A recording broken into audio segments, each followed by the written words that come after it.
मेरा नाम है मोहित और आपका स्वागत है हमारे यूट्यूब चैनल हिस्ट्री चैंपियन में। तो जैसा कि आप जानते हो, आपका जो पेपर होने वाला है इको टूरिज्म का, कौन सा पेपर होगा भाई आपके सामने? जो इको टूरिज्म का जो पेपर होगा, इससे संबंधित जितने महत्वपूर्ण प्रश्न हैं सारे के सारे मैं आपको करवाने वाला हूँ।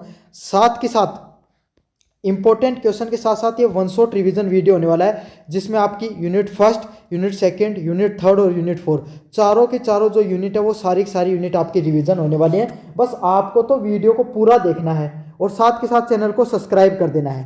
साथ आपको पता है अपन ने 31 दिसंबर से पहले 25,000 सब्सक्राइबर का टारगेट ले रखा है। और वो देखो, कोई बड़ी बात नहीं है। आप जो बच्चे वीडियो देखोगे ना, इस वीडियो को अगर आप भी सब्सक्राइब कर दो ना, सिर्फ आप अपनी जिम्मेदारी लो, अगर आप भी चैनल को सब्सक्राइब कर दो तो 25,000 सब्सक्राइबर पूरे हो सकते हैं। तो सभी बच्चों से मैं आपसे रिक्वेस्ट कर रहा हूँ, प्लीज़ चैनल को सब्सक्राइब कर दो भाई। आपका फ़ायदा ये है कि मैं कोई नया वीडियो डालता हूँ ना आपके पेपर से संबंधित, वो आपको नोटिफिकेशन मिल जाएगा।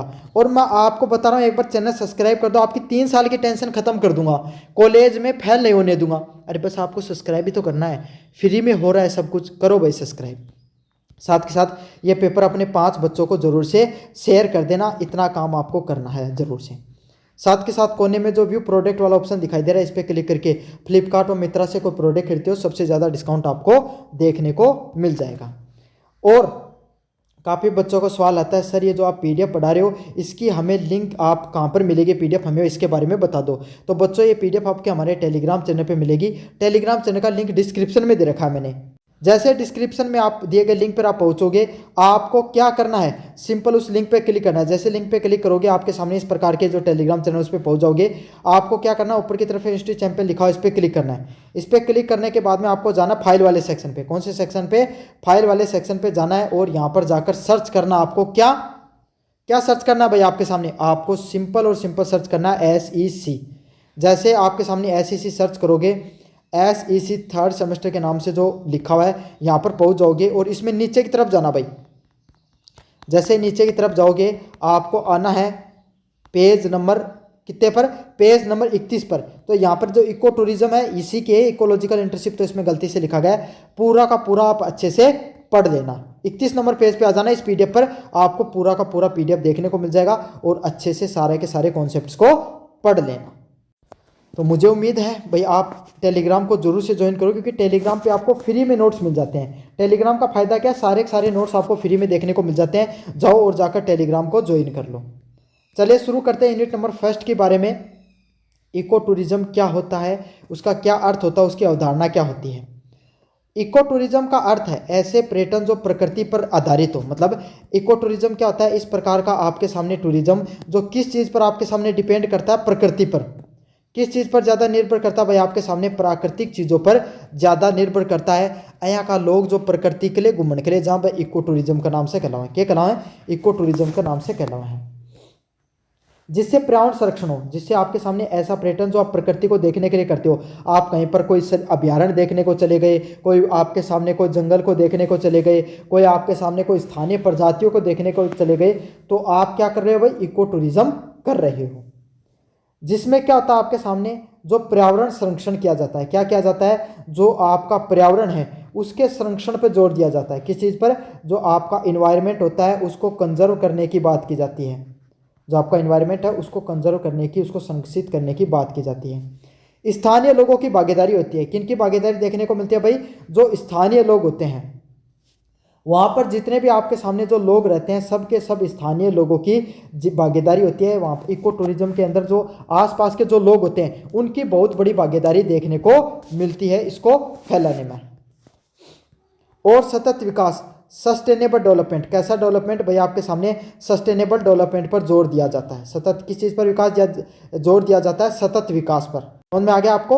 किस चीज़ पर जोर दिया जाता है? जो सतत विकास होता है, जो सस्टेनेबल डेवलपमेंट होता है, उस सतत विकास पर आपके सामने जोर दिया जाता है। मोस्ट इंपॉर्टेंट पर्सन है भाई आपके सामने। इको टूरिज्म केवल घूमना ही नहीं है, बल्कि प्रकृति को समझना, उसको सम्मान करना और उसे नुकसान पहुंचाए बिना आनंद लेना होता है। इको टूरिज्म का क्या अर्थ होता है? इको टूरिज्म का अर्थ ये नहीं कि आप कहीं पर गए और घूमने के लिए चले गए, नहीं, बिल्कुल सिर्फ घूमना ही इको टूरिज्म का उद्देश्य नहीं होता है, बल्कि इसका उद्देश्य होता है प्रकृति को समझना। आप प्रकृति में जा रहे हो, प्रकृति को अच्छे से समझो, उस प्रकृति का सम्मान करो। क्या करो? उस प्रकृति को अच्छे से उसका सम्मान करो और उसको नुकसान पहुंचाए उसका आनंद लो। क्या करो? प्रकृति होती है ना आपके सामने, प्रकृति को नुकसान मत पहुंचने दो। प्रकृति को नुकसान नहीं पहुंचाना आपको, उसको नुकसान पहुंचाए जब आप आनंद लेते हो, उसी को क्या कहा जाता है? इको टूरिज्म के नाम से जाना जाता है। क्या जाना जाता है? इको टूरिज्म के नाम से जाना जाता है। जब आप प्रकृति को बिना नुकसान पहुंचाए आनंद लेने का काम करते हो, उसी को इको टूरिज्म के नाम से जानते हैं। समझ में आ गया? इसका अर्थ ये नहीं कि आप केवल घूमने के लिए जा रहे हो, वहाँ पर प्रकृति को समझना, उसका सम्मान करना और उसको नुकसान पहुंचाए बिना आनंद लेना इको टूरिज्म होता है। Little known less explored areas में इको टूरिज्म की वर्तमान स्थिति क्या होती है? आज इको टूरिज्म अधिकतर कुछ प्रसिद्ध स्थानों तक सीमित रह गया है। मतलब अगर आजकल के समय की बात करें तो इको टूरिज्म का अर्थ होता है कि आप कुछ गिने चुने जगहों पर घूमने के लिए चले जाते हो, उसी को इको टूरिज्म के नाम से जानते हैं। किस नाम से जानते हैं? उसी को इको टूरिज्म के नाम से जानते हैं। जबकि ये बहुत से ऐसे क्षेत्र हैं जो आपके सामने क्या होते हैं? इको टूरिज्म के लिए लायक हैं, लेकिन हम वहाँ पर नहीं जा पाते हैं क्योंकि हमें उन क्षेत्रों के बारे में जानकारी ही नहीं है। समझ में आ गया? ऐसे क्षेत्र कौन से भाई जो कम घूमे गए हैं? वो क्या होते हैं? प्राकृतिक रूप से बहुत समृद्ध होते हैं। मतलब उसमें प्राकृतिक आपके सामने लोगों का जो प्राकृतिक जुड़ाव है वो बहुत अधिक होता है। क्या होता है? लोगों का जो प्राकृतिक जुड़ाव है वो बहुत अधिक देखने को मिलता है, लेकिन प्रचार के अभाव से प्रसिद्ध नहीं हो पाए। ऐसी जगह आपके सामने जो प्रकृति के बहुत ज़्यादा करीब है, लेकिन उनका प्रचार नहीं हुआ इतना। क्या नहीं हुआ? उन सब चीज़ों का इतना ज़्यादा प्रचार नहीं हुआ, इसलिए वो चीज़ें आपके सामने उतनी ज़्यादा प्रसिद्ध नहीं है। वर्तमान स्थिति की बात करें, करंट स्टेट की बात करें, प्रसिद्ध स्थानों पर पर्यटकों की भीड़ अधिक देखने को मिलती है। आज के समय क्या है? कुछ गिने चुने जगह पर ही लोग घूमने के लिए जाते हैं, लेकिन ऐसी बहुत सी जगह होती हैं आपके सामने जो क्या होती है? आपके सामने है तो बहुत सुंदर देखने लायक जगह, लेकिन वो उनका प्रचार के कारण वो ज़्यादा प्रसिद्ध नहीं है। और आज के समय क्या लोग ऐसी जगह पर जाते हैं जो ज़्यादा प्रसिद्ध हैं। कम प्रसिद्धि क्षेत्रों में कम सुविधाएं होती हैं। भाई कम प्रसिद्ध जगह होती है ना वहाँ पर, क्योंकि आप लोग कम जा रहे हैं तो आपके सामने वहाँ पर क्या देखने को मिलेगा? सुविधाएं भी कम देखने को मिलेगी। स्थानीय लोगों को आर्थिक लाभ, जो स्थानीय लोग होते हैं भाई उनको सीमित आर्थिक लाभ मिल पाता है। क्यों? लोग नहीं जा पा रहे हैं। लोग अगर वहाँ पर पहुँचेंगे नहीं तो लाभ भी कैसे मिलेगा? तो इस प्रकार के जो सीमित लाभ देखने को मिलता है लोगों को। संरक्षण और पर्यटन में संतुलन, मतलब कम लोग जाते हैं तो पर्यावरण को भी कम नुकसान पहुंचता है। इसलिए क्या आपके सामने क्या होता है? जो संतुलन बना रहता है। लेकिन ज़्यादा जहाँ पर लोग जाते हैं वहाँ पर पर्यावरण ज़्यादा प्रदूषण होता है और पर्यटकों की वजह से क्या पर्यावरण में असंतुलन देखने को मिलता है। इन क्षेत्रों में इको टूरिज्म की बहुत उच्च संभावना, हाई पोटेंशियल है। तो इको टूरिज्म का अर्थ है कि जगह सही है जठे आपके सामने और ज़्यादा जान की संभावना है, लेकिन जनता बा पूछ नहीं पा रही है। इको टूरिज्म पर्यटन संभावना का आकलन करना। इको टूरिज्म जो क्या होता है उसकी आकलन किस प्रकार से कर सकते हैं? इको टूरिज्म पोटेंशियल का अर्थ होता है किसी क्षेत्र की वह क्षमता जिसे सफल इको टूरिज्म डेस्टिनेशन बनाया जा सकता है। मतलब आप इको टूरिज्म पोटेंशियल का अर्थ ये होता है कोई भी क्षेत्र की ऐसी क्षमता जिसे आप क्या कर सकते हो? इको टूरिज्म डेस्टिनेशन बना सकते हो। क्या बना सकते हो? इको टूरिज्म डेस्टिनेशन के रूप में बना सकते हो। उसी को इको टूरिज्म पोटेंशियल के नाम से जाना जाता है। इको टूरिज्म पोटेंशियल का मुख्य आधार क्या होता है? वो हमेशा प्राकृतिक रूप से सुंदर जगह होंगी, जैव विविधताओं से पूर्ण होंगी, वन्य जीव देखने को मिलेगा। मतलब ऐसी जगह होती है भाई जहाँ पर आपके सामने प्राकृतिक रूप से सुंदर होंगी। कैसी जगह होंगी? जहाँ पर प्राकृतिक रूप से सुंदरता देखने को मिलेगी। अगले वाला पॉइंट है जैव विविधता। अलग अलग प्रकार के जीव जंतु वो वहाँ पर देखने को मिलेंगे। क्या देखने को मिलेंगे? अलग अलग प्रकार के जीव जंतु वो देखने को मिलेंगे। बहुत सारे वन्य जीव देखने को मिलेंगे। संस्कृति और जाति विशेषताएं, मतलब अलग अलग प्रकार की जाति विशेष के लोग, अलग अलग संस्कृति विशेष के लोग वहाँ पर देखने को मिलते हैं। समझ में आ गया? तो इको टूरिज्म पोटेंशियल का अर्थ यही होता है आपके सामने कि जहाँ पर अलग अलग प्रकार की जो संस्कृति और जाति विशेष से लोग देखने को मिलते हैं। क्या देखने को मिलते हैं? अलग अलग संस्कृति और जाति विशेष से संबंधित लोग देखने को मिलते हैं। अगले वाला पॉइंट है पर्यावरणीय शुद्धता। किस चीज़ की शुद्धता?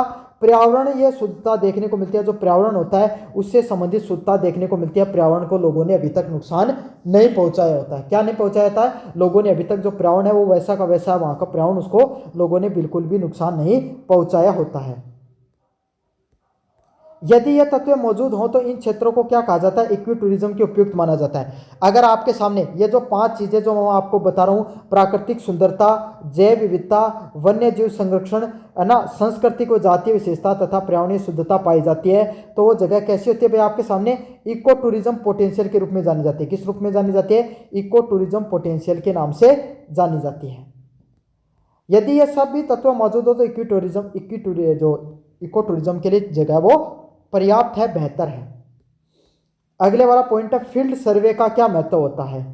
फील्ड सर्वे का क्या अर्थ है, किसी क्षेत्र का प्रत्यक्ष भ्रमण कर उसकी वास्तविक स्थिति का अध्ययन करना क्या कहलाता है, फील्ड सर्वे के नाम से जाना जाता है। मतलब कोई भी जगह पर भाई फील्ड सर्वे का नाम समझो, फील्ड मतलब कोई प्रत्येक मतलब फील्ड मतलब भ्रमण, और सर्वे मतलब किसी भी चीज़ का आप क्या करते हो, उसका अध्ययन करते हो, उसी को क्या कहा जाता है भाई, आप कोई भी जगह पर जाकर खुद जाकर उस चीज़ के बारे में जान रहे हो, उसी को फील्ड सर्वे के नाम से जाना जाता है। जैसे कि थारे गाँव में कोई मंदिर है ना, बहुत ज़्यादा प्रसिद्ध मंदिर है, तो उठे भ्रमण करके जा रहे हो और उस जगह का बारे में लिख रहे हो, तो वो क्या है, फील्ड सर्वे का नाम से जाने जाए। के नाम से जाने जाए, फील्ड सर्वे का नाम से जाने जाए। के नाम से जाने जाए, फील्ड सर्वे का नाम से जाने जाए। फील्ड सर्वे के उद्देश्य क्या होते हैं, प्राकृतिक संसाधनों की पहचान करना, मतलब जो अलग अलग प्रकार के जो प्राकृतिक संसाधन होते हैं सभी की पहचान की जाती है कि भाई कौन कौन से आपके सामने प्राकृतिक संसाधन यहाँ पाए जाते हैं। वन्य जीव एवं पक्षी प्रजातियों का अध्ययन करना, मतलब जो अन्य अन्य आप उठे जाके क्या करोगा फील्ड सर्वे में, प्राकृतिक संसाधन, कहीं को झरनों है उठे, है ना, कहीं का पेड़ पौधा पाया जाए, कहीं का आपके सामने वन्य जीव, है ना, वन्य जीव मतलब कहीं का चित्ता पाया जाए, हिरण पाई जाए, खरगोश पाए जाए, कुत्ता पाए जाए, शेर, बघेर, सुअर, कोई भी प्रजाति पाई जाए, जंगली पाई जाए, पालतू पाई जाए, उनका बारे में बताना है। पक्षियों की अलग अलग प्रजातियों के बारे में बताना है। क्या बताना है, पक्षियों की जो अलग अलग प्रजातियां होती हैं उसके बारे में आपको बताना है। समझ में आ गया, उनका अध्ययन करना है। भौगोलिक और दृश्य सुंदरता का मूल्यांकन करना है। किस चीज़ का मूल्यांकन करना है, जो अलग अलग भौगोलिक दृष्टि से आपके सामने वहाँ पर सुंदर सुंदर दर्शन देखने को मिलते हैं उसके बारे में आपको बताना है।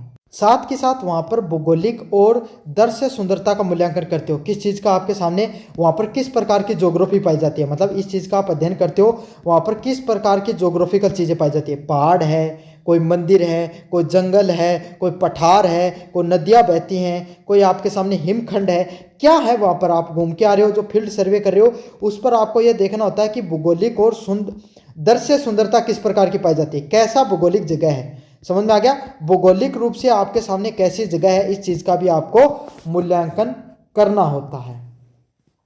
स्थानीय लोगों की संस्कृति और जीवन शैली को समझना, मतलब जो स्थानीय लोग हैं उनकी किस प्रकार की संस्कृति है और उनकी जीवन शैली किस प्रकार की होती है इसके बारे में आपको समझना होता है। मतलब स्थानीय लोग हैं उनकी संस्कृति कैसी है और उन लोगों की जीवन शैली कैसी होती है इसके बारे में आपको विस्तार से पढ़ना है।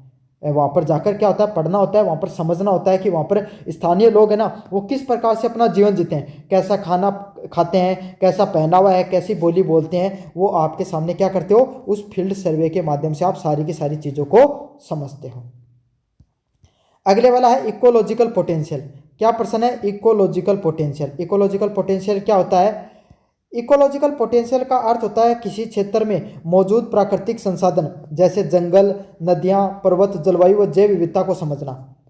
मतलब फिर से समझाऊं भाई, इकोलॉजिकल पोटेंशियल, इकोलॉजिकल जो पोटेंशियल का अर्थ होता है कोई भी जगह होती है ना उसके अंदर कितने प्रकार के प्राकृतिक संसाधन पाए जाते हैं, मतलब कोई भी जगह होती है उस पर कितने प्रकार के प्राकृतिक संसाधन पाए जाते हैं उसको इकोलॉजिकल पोटेंशियल के नाम से जाना जाता है। किस नाम से जाना जाता है, इकोलॉजिकल पोटेंशियल के नाम से जाना जाता है। अब मतलब उठे कितना प्रकार का जंगल ही, कहीं कहीं नदी, कहीं कहीं पर्वत, कहीं कहीं जलवायु, कहीं की, और जैव विविधता मतलब अलग जैव विविधता क्या है, जो अलग अलग प्रकार का जीव जंतु पाए जाए वह आपके सामने कहीं कहीं उनके कहे जाए इकोलॉजिकल पोटेंशियल का नाम से जाना जाए। के नाम से जाना जाए, इकोलॉजिकल पोटेंशियल का नाम से जाने जाए। समझ लेना अच्छे से, जंगल, नदियाँ, पर्वत, जलवायु और जैव विविधता कैसी होती है, जब इसके बारे में अपन जानते हैं तो ये क्या होता है भाई, पारिस्थितिक संभावनाओं के नाम से जाना जाता है। वहाँ पर उस क्षेत्र में जो जो चीज़ें पाई जाती हैं उसी को हम इकोलॉजिकल पोटेंशियल के नाम से जाना जाता है। ऐसे क्षेत्र इको टूरिज्म को प्राकृतिक अनुभव देते हैं। तो ऐसी जगह जहाँ पर जंगल पाए जाते हैं, पहाड़, नदियाँ, अगर इस प्रकार की चीज़ें देखने को मिलती हैं तो हमें क्या देखने को मिलता है भाई, इको टूरिस्ट, जो वहाँ पर घूमने जा रहे हैं भाई, जो लोग उस जगह पर घूमने जा रहे हैं उनको प्राकृतिक अनुभव होता है। कैसा होता है कि हम प्राकृतिक जगह पर घूमने आ रहे हैं, इस प्रकार का अनुभव होता है। अगले वाला प्रश्न है वाइल्ड लाइफ पोटेंशियल। कैसा आपके सामने वाइल्ड लाइफ पोटेंशियल, वन्य जीव संभावनाएं क्या होती हैं। वन्य जीव इको टूरिज्म का सबसे मुख्य आकर्षण होता है। मतलब वन्य जीव जो वन्य जीव होते हैं, वाइल्ड लाइफ होते हैं, वो इको टूरिज्म का, किसका, इको टूरिज्म का आपके सामने सबसे मुख्य आरक्षण जो आकर्षण होता है वो क्या होते हैं भाई, आपके सामने वन्य जीव, जो अलग अलग प्रकार के जीव जंतु पाए जाते हैं ना, वो आपके सामने सबसे मुख्य आरक्षण होते हैं, आपके आकर्षण होते हैं वाइल्ड लाइफ पोटेंशियल। देखो सीधी सीधी बात है, कोई आदमी घूमने जा के तो शेर बगीरो चित्ता यही देखना जाता, पेड़ पौधा तो पाछे भी कम देखना जाए। समझ में आ गई ना। अब इसमें अलग अलग प्रकार के कौन कौन से जीव जंतु होते हैं। क्या स्तनधारी हैं, स्तनधारी मतलब आपके सामने कैसे होते हैं, मैं आपको समझाता हूँ। जैसे जितने भी जो जीव जंतु जो जन्म लेते हैं, जो बच्चे जन्म देते हैं, वो स्तनधारी होते हैं भाई, सारे के सारे। समझ में आ गया। तो जितना भी थे जीव जंतु जंगल में देखो ना, लगभग स्तनधारी हुए हैं। पक्षी कौन से होते हैं भाई, आपके सामने जो उड़ने वाले होते हैं वो पक्षी होते हैं, उसके लिए भी देखने को लोग जाते हैं।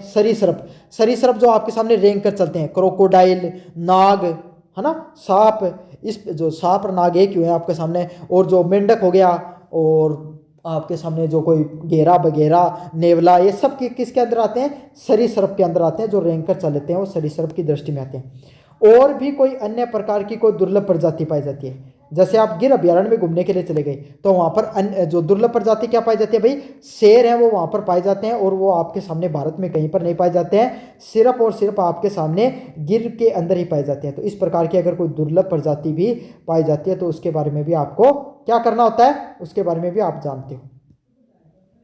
वाइल्ड लाइफ डाइवर्सिटी है वो पर्यटकों को आकर्षित करती है। क्या करती है, जो वाइल्ड लाइफ डाइवर्सिटी, अलग अलग प्रकार के जो जीव जंतु पाए जाते हैं, वो सभी लोगों को क्या करते हैं, वहाँ पर आकर्षित करने का काम करते हैं। और उनको संरक्षण करने का भी संदेश देते हैं कि उन सब चीज़ों को हमें संरक्षित करना चाहिए, इस चीज़ का भी संदेश देते हैं। वाइल्ड लाइफ डाइवर्सिटी का समझते हैं ना आप, अलग अलग प्रकार के जो जीव जंतु पाए जाते हैं वो सभी लोगों को क्या करते हैं भाई, आकर्षित करते हैं। सीनिक पोटेंशियल, सीनिक पोटेंशियल क्या होता है, दृश्य सौंदर्य संभावना। दृश्य सौंदर्य संभावना क्या होती है, सीनिक पोटेंशियल का अर्थ होता है किसी क्षेत्र की प्राकृतिक सुंदरता। मतलब कोई भी जो क्षेत्र होता है ना, उसके अंदर किस प्रकार की जो प्राकृतिक सुंदरता पाई जाती है उसको सीनिक पोटेंशियल के नाम से जाना जाता है। किस नाम से जाना जाता है, सीनिक पोटेंशियल के नाम से जाना जाता है। जिसमें क्या होता है भाई, देखो सीधी सीधी बात है, जो अगर थे घूमने गए जैसे कोई सीनरी देखने मिल रही है, उन्हें सीनिक पोटेंशियल का नाम से जाना जाए। जैसे कोई वहाँ पर पहाड़ है, कोई झील है, कोई घाटियाँ हैं, और कोई सूर्य उदय व सूर्य अस्त का जो दृश्य देखने को मिलता है उसी को क्या कहा जाता है, सीनिक पोटेंशियल के नाम से जाना जाता है। मतलब अलग अलग प्रकार का पहाड़, झील, घाटियाँ, सूर्योदय व सूर्य अस्त के जो दृश्य देखने को मिलते हैं उसी को अपन सीनिक पोटेंशियल के नाम से जानते हैं। किस नाम से जाना जाता है, सीनिक पोटेंशियल के नाम से जाना जाता है। सुंदर दृश्य पर्यटकों को संख्या बढ़ाते हैं। अगर कहीं पर सुंदर दृश्य मिलते हैं, कैसे दृश्य मिलते हैं, सुंदर आपके सामने दृश्य देखने को मिलते हैं, अलग अलग प्रकार के सुंदर दर्शन देखने को मिलते हैं, इससे क्या होता है, वहाँ पर और ज़्यादा पर्यटक आते हैं। क्या होते हैं, वहाँ पर पर्यटकों की और ज़्यादा संख्या देखने को मिलती है। समझ में आ गया। तो अलग अलग प्रकार के अगर आपको सुंदर दृश्य देखने को मिलते हैं, जहाँ पर कोई जीव जंतु हैं, पेड़ पौधे देखने को मिलते हैं, तो वहाँ पर और ज़्यादा संख्या में क्या आते हैं, पर्यटक आते हैं देखने के लिए। अगले वाला ethnic and cultural potential. Ethnic क्या होता है आपके सामने, जातीय व सांस्कृतिक संभावना क्या होती है। मतलब जातीय और जो सांस्कृतिक संभावना क्या होती है उसके बारे में अपन विस्तार से पढ़ेंगे। एथेनिक पोटेंशियल में क्या शामिल होता है, जनजातीय जीवन शैली। जो अलग अलग प्रकार की जो जनजातियाँ होती हैं उनकी जो जीवन शैली होती है उसको क्या बोला जाता है, इथेनिक पोटेंशियल के नाम से जाना जाता है। किस नाम से जाना जाता है, इथेनिक पोटेंशियल के नाम से जाना जाता है। अलग अलग प्रकार के लोक नृत्य और लोक कलाएं, मतलब जो अलग अलग प्रकार के आपके सामने लोक नृत्य और लोक कलाएं पाई जाती हैं उसी को क्या कहा जाता है भाई, एथेनिक कल्चर के नाम से जाना जाता है। परंपरागत भोजन और जो स्थानीय त्यौहार, मतलब जो अलग अलग प्रकार के जो परंपरागत भोजन पाए जाते हैं, है ना, और जो स्थानीय त्यौहार पाए जाते होते हैं उसी को क्या कहा जाता है, एथेनिक व कल्चरल पोटेंशियल के नाम से जाना जाता है। किस नाम से, एथेनिक और कल्चरल पोटेंशियल के नाम से जाना जाता है। यह इको टूरिस्ट को सांस्कृतिक अनुभव देते हैं। ये जो आपके सामने जितने भी लोग होते हैं ना, ये जो इको टूरिस्ट होते हैं इनको सांस्कृतिक अनुभव देने का काम करते हैं। सीधी सीधी बात है, कट्ठे थे घूमने न गया। उठे की जनजातियाँ, वहाँ की जनजातियों के बारे में समझ रहे हो, है ना। वहाँ पर लोग क्या खाना खाते हैं, वो कैसा नृत्य करते हैं, वहाँ के त्योहार किस प्रकार के, अगर इन सब चीज़ों के बारे में जानते हो तो उसी को क्या कहा जाता है, एथेनिक पोटेंशियल के नाम से जाना जाता है। और इस प्रकार की चीज़ें वहाँ पर घूमने वाले लोगों को उस जगह की सांस्कृतिक अनुभव के बारे में बताती है कि वहाँ के लोगों की संस्कृति किस प्रकार की, उसके बारे में बताया जाता है। अगले वाला प्रश्न है एग्जिस्टिंग इको प्रैक्टिस और उनका इको टूरिस्ट के साथ इंटीग्रेशन, मतलब किस प्रकार की इको प्रैक्टिस में परंपरागत गतिविधियां जो पर्यावरण के अनुकूल होती हैं। मतलब इको प्रैक्टिस वो होती हैं जिसके अंदर परंपरागत गतिविधियां देखने को मिलती हैं, जो हमारे पुराने समय से जो ट्रेडिशन चले आ रहे हैं उस प्रकार की गतिविधियां देखने को मिलती है, उसको क्या कहा जाता है, इको प्रैक्टिस के नाम से जाना जाता है। किस नाम से जाना जाता है, इको प्रैक्टिस के नाम से जाना जाता है, जो पर्यावरण के अनुकूल होते हैं। किस प्रकार की चीज़ें होती हैं, जो हमारा इन्वायरमेंट होता है उसी के अनुकूल होती हैं, जैसे कि जैविक खेती करना, जल संरक्षण करना और पारंपरिक हस्तशिल्प।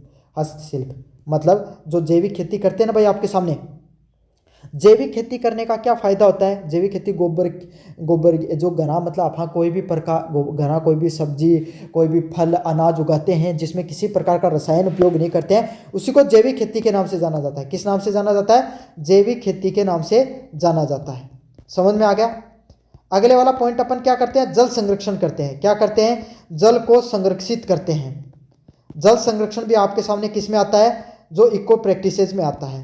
साथ के साथ पारंपरिक हस्तशिल्प का प्रयोग करते हैं। किसका प्रयोग करते हैं, पारंपरिक जो हस्तशिल्प होते हैं उनका प्रयोग करते हैं, उसी को किसके नाम से जाना जाता है भाई, आपके सामने इको टूरिज्म के नाम से जाना जाता है।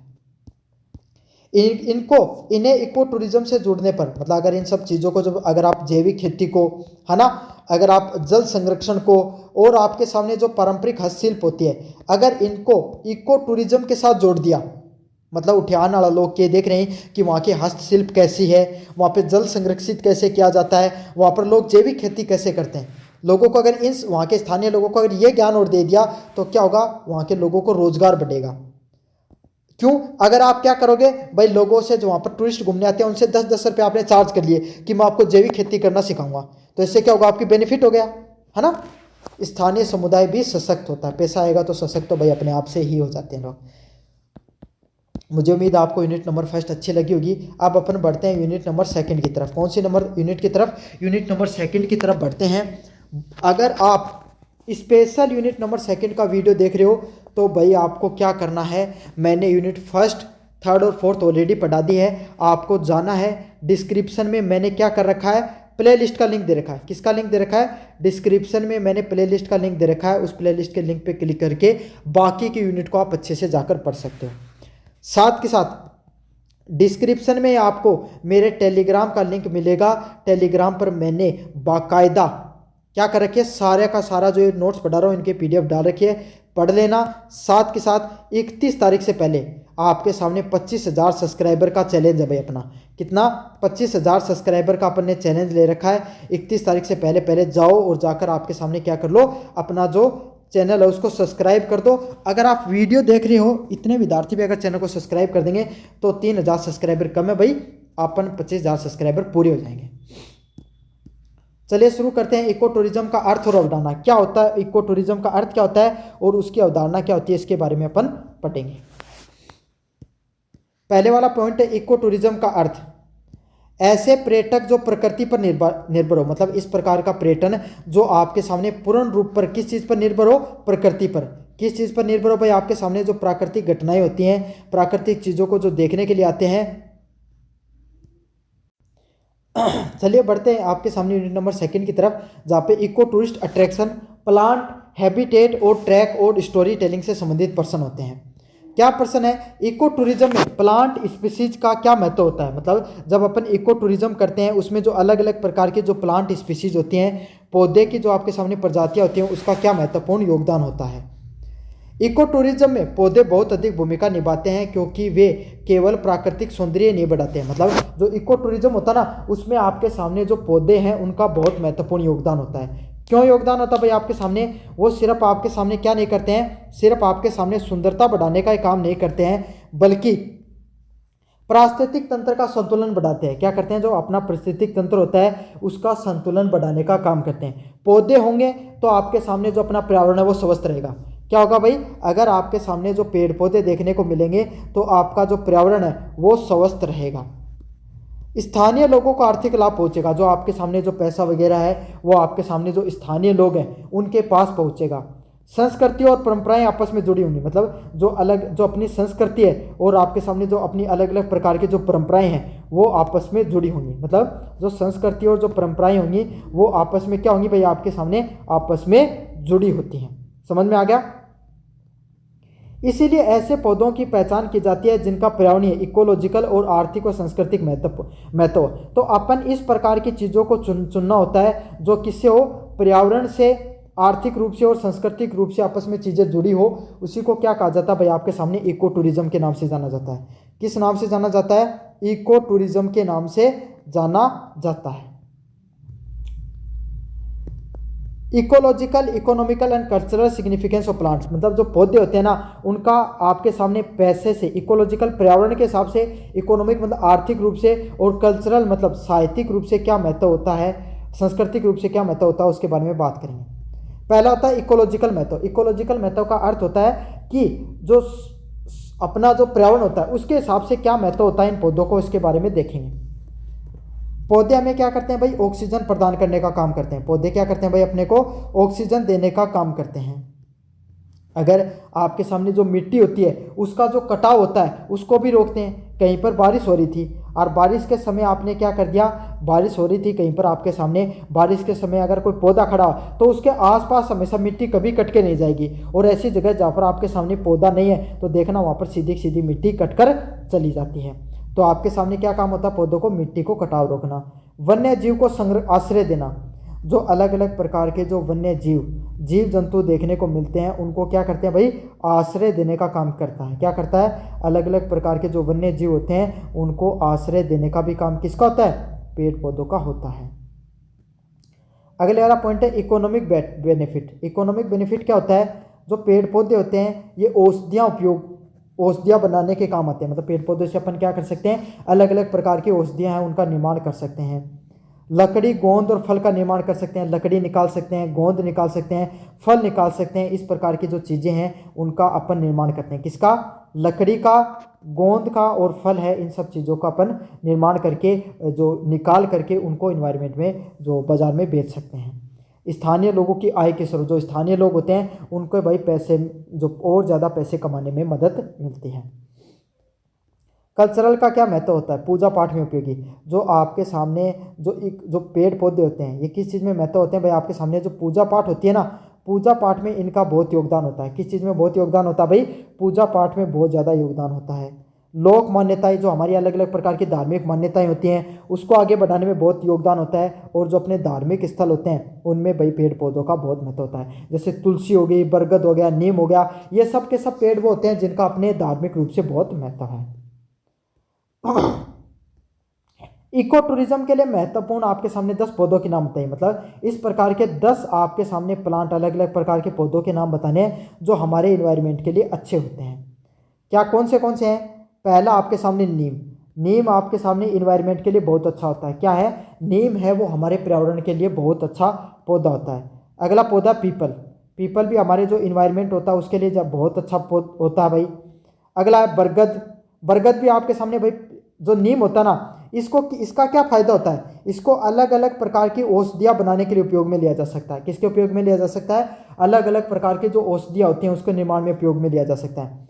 पीपल और बरगद, क्या, पीपल और जो बरगद होते हैं ना आपके सामने, इसका उपयोग किसके लिए किया जाता है, इसका उपयोग किया जाता है आपके सामने किस चीज़ में, जो ये ज़्यादा से ज़्यादा हमारे इन्वायरमेंट में ऑक्सीजन प्रदान करने का काम करते हैं। क्या करते हैं, जो हमारा वातावरण होता है ना उसमें ऑक्सीजन प्रदान करने का काम करते हैं। कौन, पीपल और बरगद।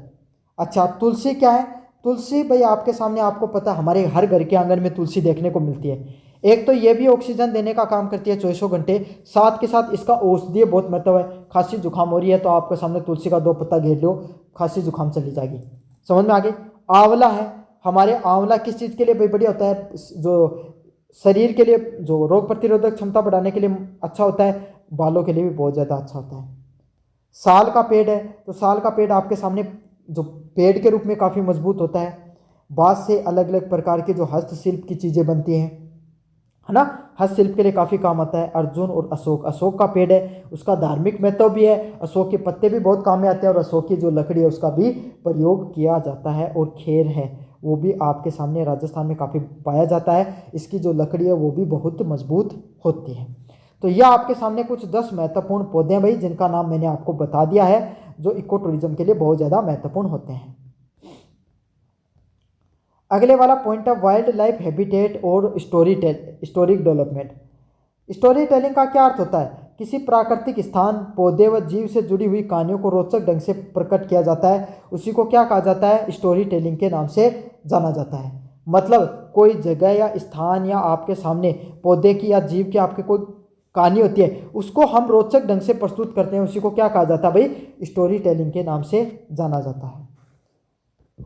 इको टूरिज्म में स्टोरी टेलिंग का क्या महत्व होता है? मतलब कोई भी जगह पर आप, कोई भी व्यक्ति आपके यहाँ पर घूमने आ रहा है और उसको आप पूरे कहानी की तरह चीज़ों को बता रहे हो, तो वो उससे बहुत ज़्यादा क्या होगा? आकर्षित होगा। क्या होगा? उस जगह से उसका बहुत ज़्यादा आकर्षण देखने को मिलेगा।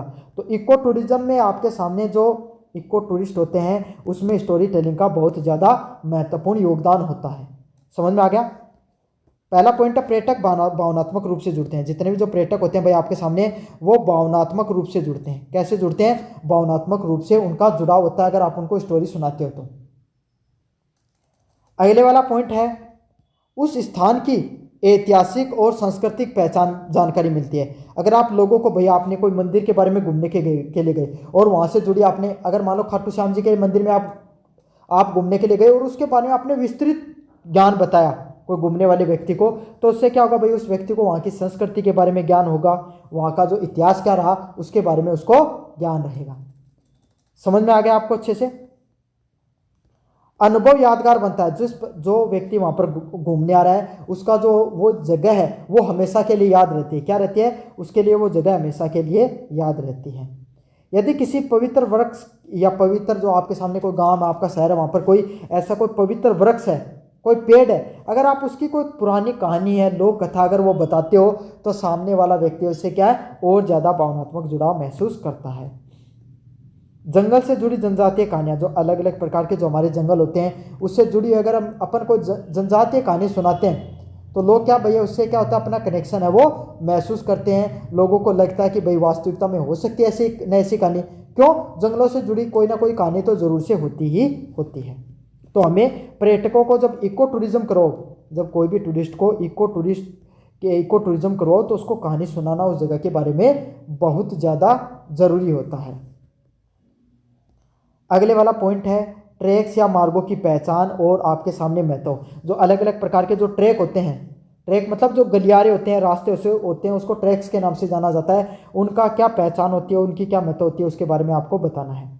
जंगल, पहाड़ या प्राकृतिक क्षेत्र पर बनाए गए पैदल रास्तों को क्या कहा जाता है? ट्रैक के नाम से जाना जाता है। मतलब जो जंगल, पहाड़ व प्राकृतिक क्षेत्र होते हैं, वहाँ पर पैदल जाने के लिए जो रास्ते बनाए जाते हैं, उसको अपन ट्रैक के नाम से जानते हैं। किस नाम से जानते हैं भाई? ट्रैक के नाम से जानते हैं। कैसे होते हैं? नेचुरल ट्रेल्स, जो प्राकृतिक रूप से आपके सामने जो रास्ते बन जाते हैं, जो प्राकृतिक रूप से जो रास्ते बन जाते हैं, उसको नेचुरल ट्रेल्स के नाम से जाना जाता है। अगले वाले कौन से होते हैं? Trekking path. ट्रैकिंग पाथ क्या होता है? घूमने फिरने के लिए, सुबह सुबह आपके सामने लोग घूमने के लिए जाते हैं ना भाई, मॉर्निंग वॉक के लिए जाते हैं, उसको ट्रैकिंग पाथ के नाम से जाना जाता है। बर्ड्स वॉचिंग रूट्स, जो आपके सामने काफ़ी जगह ऐसी होती है जहाँ पर आप क्या करते हो, जो पक्षी होते हैं, पक्षियों को देखने के लिए अलग अलग प्रकार के जो स्पॉट बनाए जाते हैं, अलग अलग प्रकार के जो स्पॉट बनाए जाते हैं भाई, ऐसी जगह जहाँ पर आपके सामने क्या है, कोई जो खाना, पक्षियों के लिए खाना वगैरह रख दिया जाता है और जहाँ पर पक्षी आकर रहते हैं, उसको बर्ड वॉचिंग रूट्स के नाम से जाना जाता है। सुरक्षित व अच्छी तरीके से चयनित किए गए ट्रैक पर्यटकों को अनुभव को बेहतर बनाते हैं। मतलब अगर आप कोई भी जो एक सेफ और सिक्योर जगह को आप अगर चयनित करके अगर ट्रैक बनाते हो, तो वो पर्यटकों को क्या देते हैं भाई? आपके सामने एक शानदार अनुभव देने का काम करते हैं, एक शानदार एक्सपीरियंस देते हैं। कैसा एक्सपीरियंस देते हैं भाई? एक शानदार एक्सपीरियंस देते हैं। अगले वाला पॉइंट है बर्ड्स और एनिमल की चेकलिस्ट तैयार करना। मतलब अब अपन पढ़ेंगे कि कैसे आप कोई भी जो बर्ड होता है ना, कोई भी जो चिड़िया हो गई, कोई आपके सामने जो बर्ड्स और एनिमल होते हैं, उसकी कैसे चेकलिस्ट तैयार कर सकते हो, इसके बारे में अपन विस्तार से पढ़ेंगे। इको टूरिज्म में पक्षी और जानवर मुख्य आकर्षण होते हैं। कोई भी व्यक्ति कहीं पर घूमने जाता है तो किस चीज़ के लिए जाता है भाई? पक्षियों के लिए विशेष करके जाता है। किसके लिए जाता है? पक्षियों के लिए, पेड़ पौधों के लिए से ज़्यादा आपके सामने जानवरों को देखने के लिए ज़्यादातर जाता है। तो आप कैसे चेकलिस्ट बना सकते हो? चेकलिस्ट क्या है कि मान लिया अगर थे कठी घूमने गया और था कौन सो पक्षी दिखो, कौन सो जानवर दिखो, उनको नाम ऊपर लिखा रही हो लिस्ट पे, ऊपर टिक मार दो, वो चेकलिस्ट का नाम से जाना जाए। चेकलिस्ट में क्या क्या होता है? पक्षियों के नाम, जो अलग अलग प्रकार के पक्षी होते हैं उनके नाम उस चेकलिस्ट में दिखाई पड़ते हैं, है ना। कौन कौन सा जानवर आपने देखा, उस जानवर का नाम है वो उसके अंदर देखने को मिलता है। समझ में आ गया? कौन सा पक्षी था, कौन सा जानवर था, उसके बारे में पता चलता है आपको। उनकी आदतें, खरगोश की आदत अलग होती है, हिरण की आदत अलग होती है ना, शेर की आदत अलग होती है, बंदर की आदतें अलग होती है। तो कौन सा जानवर है और उसकी क्या आदत है, उसके बारे में, उनके आदतों के बारे में भी लिखना होता है। किस समय मिले, सुबह मिले, दोपहर में मिले, शाम के समय आपने उनको देखा, इस प्रकार के जो चीज़ें होती हैं वो सारी की सारी चीज़ें नोट की जाती हैं। उसी को क्या कहा जाता है भाई? आपके सामने एनिमल चेकलिस्ट के नाम से जाना जाता है। इसमें पर्यटकों की जानकारी मिलती है और उनको संरक्षण का संदेश मिलता है। मतलब इसमें क्या होता है, पर्यटक को पूरी की पूरी जानकारी मिल जाती है कि कोई भी जानवर है भाई आपके सामने, उसका व्यवहार कैसा है, आपको उसको बचाना जरूरी क्यों है, वो हमारे पर्यावरण के लिए क्यों जरूरी है, उसके बारे में आपको सारी चीज़ें पता चल जाती हैं। अगले वाले की अगर अपन बात करें विस्तार से, अगले वाला है wildlife stories for ecotourism. Ecotourism के लिए वाइल्ड लाइफ स्टोरीज का क्या महत्व होता है? हर पक्षी या जानवर के साथ अन्य कोई ना कोई एक छोटी कहानी जुड़ी हो तो आप पर्यटन को रोचक हो जाता है। ठीक है, बताओ, मतलब अगर आप पर्यटक को ना इंटरटेन करने के लिए उससे जुड़ी कोई ना कोई कहानी जरूर बताओ भाई। कैसे बता सकते हो कि भाई ये बंदर बहुत बदमाश है, एक दिन ये क्या, इसको पकड़ लिया गया था, ये है ना बहुत ही ज़्यादा क्या कर रहा था, बहुत ही ज़्यादा परेशानी में था, इसको पकड़ा, संरक्षित किया, फिर इसको बचा कर लाए। तो इस प्रकार की आप चीज़ें बता सकते हो। इससे क्या होता है, कोई भी व्यक्ति होता ना, अगर उसको वो कहानी सुनाते हो तो उसको उससे संबंधित क्या होते हैं, पूरी की पूरी जानकारी मिल जाती है। समझ में आ गया? और वो व्यक्ति है वो उससे संबंधित आपके सामने और ज़्यादा जुड़ाव भी महसूस करता है। क्या करता है वो व्यक्ति? उस चीज़ से संबंधित ज़्यादा जुड़ाव महसूस करता है। ठीक है, अगले वाला पॉइंट है आपके सामने। क्या पॉइंट है?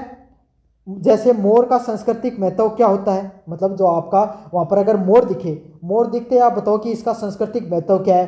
राष्ट्रीय पक्षी है भाई भारत का, है ना, इस क्षेत्र पे ज़्यादातर पाया जाता है।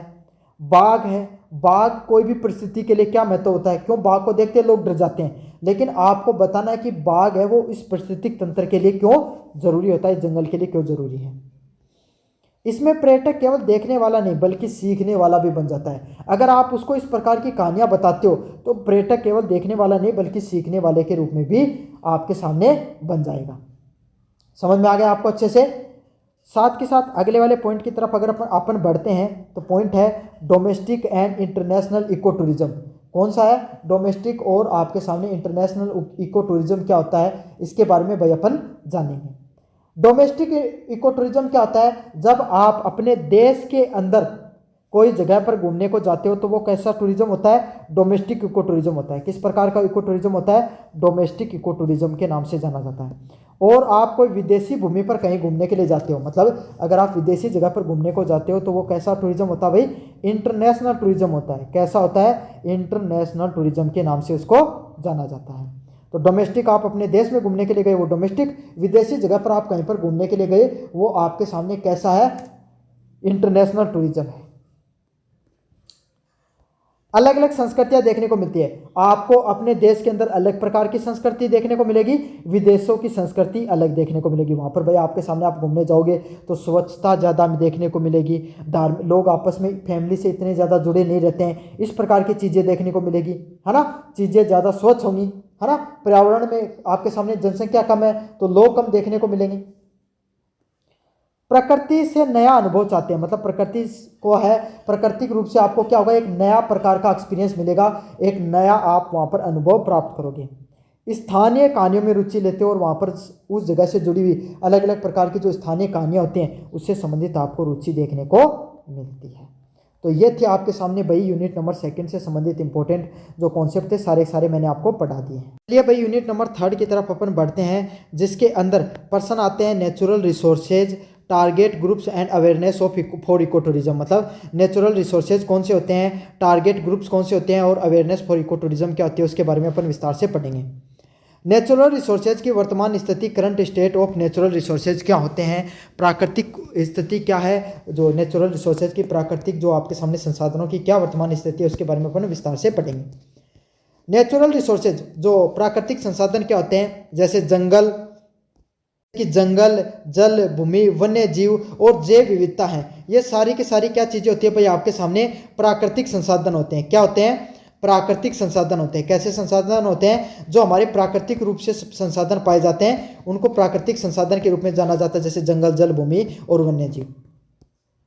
आज की स्थिति में प्राकृतिक संसाधन कई समस्याओं का सामना कर रहे हैं, मतलब जो अलग अलग प्रकार के जो प्राकृतिक संसाधन हैं उनके सामने कई प्रकार के आपके सामने समस्याएं देखने को मिल रही हैं आज के समय। जैसे जो अलग अलग प्रकार जो जंगल है उनकी कटाई की जा रही है, जल स्रोत है उसका प्रदूषण देखने को मिल रहा है और वन्य जीवों की कमी देखने को मिल रही है। क्या देखने को मिल रही है, जो अलग अलग प्रकार के जो वन्य जीव हैं उनकी कमी देखने को मिल रही है और पर्यटन बहुत ज़्यादा स्तर पे दिखाई पड़ रहे हैं। सीधी सीधी बात है, क्या हो रहा है आपके सामने, जो जंगलों की कटाई है वो बहुत ही ज़्यादा व्यापक स्तर पे हो रही है।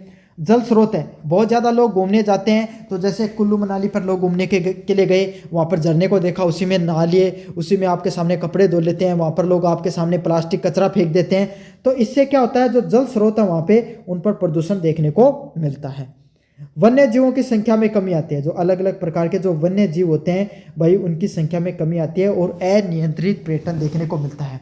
अनियंत्रित पर्यटन क्या होता है भाई आपके सामने, जो पर्यटन होते हैं, जितने भी प्रकार के आपके सामने जो पर्यटक होते हैं वो अनकंट्रोल्ड संख्या में देखने को मिलते हैं। यदि प्राकृतिक संसाधन नष्ट होते हैं तो इको टूरिज्म भी टिकाऊ नहीं रह पाएगा, मतलब यदि प्राकृतिक संसाधन है वो नष्ट नहीं होंगे तो इको टूरिज्म भी क्या होगा आपके सामने, टिकाऊ नहीं होगा, इको टूरिज्म भी अच्छे से नहीं देखने को मिलेगा। तो भैया आपके सामने प्राकृतिक संसाधन होते हैं, इनको नष्ट नहीं होना चाहिए, इनको नष्ट होने से बचाना चाहिए, तभी इको टूरिज्म वो आपके सामने टिकाऊ रह पाएगा।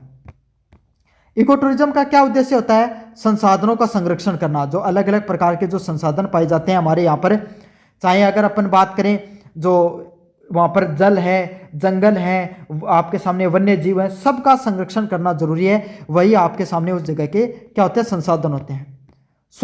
संतुलित उपयोग करो, अगर कहीं पर आपके सामने इको टूरिज्म करने जाते हो, अगर कहीं पर घूमने जा रहे हो तो पेड़ों को आपके सामने बचाओ भाई, उनको काटो मत। टूरिस्ट लाना अच्छी बात है, लेकिन अगर आप प्रकृति को खराब करके टूरिस्टों को ला रहे हो तो कोई भी फायदा नहीं है। और लोगों को जागरूक करो, वहाँ पर आने वाले लोगों को, कि भाई पर्यावरण बहुत ज़्यादा संवेदनशील चीज़ है, इसको बचाना भी जरूरी है। नेचुरल रिसोर्सेज कंजर्वेशन के लिए अवेयरनेस मैसेज, मतलब जो प्राकृतिक संसाधन होते हैं उसको बचाने के लिए आप किस प्रकार का जागरूकता अभियान चला सकते हो, उसके बारे में पढ़िए। इको टूरिज्म में शिक्षा, एजुकेशन का बहुत महत्वपूर्ण योगदान होता है। पर्यटकों को स्थानीय लोगों को सही जानकारी देकर संरक्षण के लिए प्रेरित कर सकते हैं। मतलब कट्ठे भी घूमने जा रहे हैं, अगर उठे जो पर्यटक हो ना, है ना, उन्हें अगर स्थानीय लोग सही बारम ज्ञान दिए कि भैया आपके सामने यो देखो उड़ रहा है, यो पेड़ है हमारे, और ये पेड़ को बचानो, यो पेड़ के लिए हमारी मान्यता है, इन बचाना जरूरी है। यह प्रकृति है ना, ये जल है, ये हमारे लिए कितना महत्वपूर्ण है, ये पहाड़ हमारे लिए कितने महत्वपूर्ण है, ये हमारे लिए प्रकृति कितनी महत्वपूर्ण है। अगर ये सब चीज़ों का महत्व अगर पर्यटकों को स्थानीय लोग समझें तो क्या होगा भाई आपके सामने, इको टूरिज्म जो वहाँ के लोग हैं जो उस जगह को देखने आते हैं वो प्रेरित होंगे उसको संरक्षित करने के लिए। अवेयरनेस मैसेज, जंगल और आपके सामने वन्य जीव का संरक्षण का क्या देना चाहिए, मैसेज देना जरूरी है। किस चीज़ का, जंगल और वन्य जीव को किस तरीके से संरक्षित करना चाहिए, इस चीज़ का मैसेज दें। जल और ऊर्जा की बचत, किस तरीके से आप अपन जल और ऊर्जा को बचा सकते हैं, क्या किस तरीके से जल और ऊर्जा को बचा सकते हैं, इसके बारे में आप जो स्थानीय लोगों को बताएं। प्लास्टिक का उपयोग कम करना, मतलब किस तरीके से आपके सामने जो प्लास्टिक है उसका उपयोग कम कर सकते हैं, प्लास्टिक का उपयोग कम कर सकते हैं, इसके बारे में लोगों को जागरूकता दी जाए। और स्थानीय संस्कृति, जो स्थानीय रूप से जो लोग रहते हैं उनकी संस्कृति का जो सम्मान किया जाए, तो इससे क्या होगा भाई आपके सामने लोग हैं वो जागरूक होंगे, और जागरूक होने के साथ साथ क्या होगा, जो स्थानीय संस्कृति उसको पहचान मिलेगी। अगर स्थानीय चीज़ें संरक्षित रहेंगी, पर्यावरण संरक्षित रहेगा तो लोग संरक्षित रहेंगे, और लोग संरक्षित रहेंगे तभी सब कुछ हो सकेगा। छोटे छोटे संदेश के माध्यम से आप क्या दे सकते हो, प्रभावी संदेश दे सकते हो। लोगों को जागरूक करने के लिए आप कौन कौन से माध्यम को अपना सकते हो? अवेयरनेस मैसेज सही लोगों तक पहुंचने के लिए उचित माध्यम का चयन करना जरूरी है। मतलब अगर आप अवेयरनेस, अगर आप क्या कर रहे हो, अगर आप जो अवेयरनेस जागरूक अभियान है, लोगों को जागरूक करने के लिए जो अलग अलग प्रकार के जो मीडियम को सुन रहे हो, अगर उसको सही चुनते हो तो क्या होता है, लोगों तक वो मैसेज अच्छे से पहुंचता है। जैसे मीडिया के प्रकार, पोस्टर और बैनर, किसके माध्यम से? आप कोई भी पोस्टर और बैनर के माध्यम से क्या कर सकते हो भाई, आपके सामने जो लोगों को जागरूक कर सकते हो। पंपलेट और होर्डिंग के माध्यम से, किसके माध्यम से? जो पंपलेट होता है और होर्डिंग के माध्यम से लोगों को जागरूक कर सकते हो। वीडियो डॉक्यूमेंट्री के आधार पे कर सकते हो, लोगों को क्या बनाकर, वीडियो बनाकर या कोई डॉक्यूमेंट्री दिखाकर लोगों को क्या कर सकते हो भाई, आप जागरूक कर सकते हो। कोई सोशल मीडिया का कैंपेन, जैसे इंस्टाग्राम पर, फेसबुक पर, यूट्यूब पर आपके सामने ऐड चलाकर लोगों को क्या कर सकते हो, जागरूक कर सकते हो। तो लोगों को जागरूक करने के अलग अलग तरीके होते हैं भाई। वो पोस्टर बैनर बनाकर, पंपलेट होर्डिंग बनाकर, वीडियो डॉक्यूमेंट्री बनाकर और सोशल मीडिया पर कंटेंट डालकर आप लोगों को जागरूक कर सकते हो। इको टूरिज्म के लिए टारगेट ग्रुप्स कौन से होते हैं? मतलब इको टूरिज्म होता है, उसके जो आपके सामने टारगेट ग्रुप्स क्या होते हैं उसके बारे में पहचान करेंगे। टारगेट ग्रुप्स का अर्थ होता है वे लोग जिनके लिए इको टूरिज्म प्रोग्राम बनाए जाते हैं। मतलब इको टूरिज्म टारगेट ग्रुप्स वो होते हैं वो लोग जिनके लिए इको टूरिज्म जो प्रोग्राम होता है, वो चीज़ बनाई जाती है, उसको इको टूरिज्म के टारगेट ग्रुप्स के नाम से जाना जाता है। मतलब जो भाई इको टूरिज्म का जो प्रोग्राम है ना, वह किन लोग, मतलब कौन लोग ही जो थारे इको टूरिस्ट बनेगा, कौन लोग जो पर्यटन बनेगा, कौन लोग जो प्राकृतिक चीज़ें देखने जाएगा, उन आपके सामने इको टूरिज्म का नाम से जाना जाए, उनका टारगेट ग्रुप्स का नाम से जाना जाए। जैसे किस उम्र के लोग होंगे, युवा होंगे, परिवार होंगे, बुजुर्ग होंगे, किस उम्र के आपके सामने जो लोग होंगे वो आपके सामने जो टारगेट ग्रुप होते हैं। जैसे भाई युवा है, छोटी उम्र के लोग हैं, तो छोटी उम्र के लोग किस लिए जाएंगे? ज़्यादातर सीखने के लिए जाते हैं। कपल वगैरह, उससे बड़े जो कपल होंगे, एडल्ट होंगे, वो थोड़ा एंजॉय करने के लिए जाएंगे। बुजुर्ग आपके सामने रिटायरमेंट के लिए, आराम फरमाने के लिए जाएंगे। तो अलग अलग उम्र के लोगों की अलग अलग आपके सामने काम होते हैं।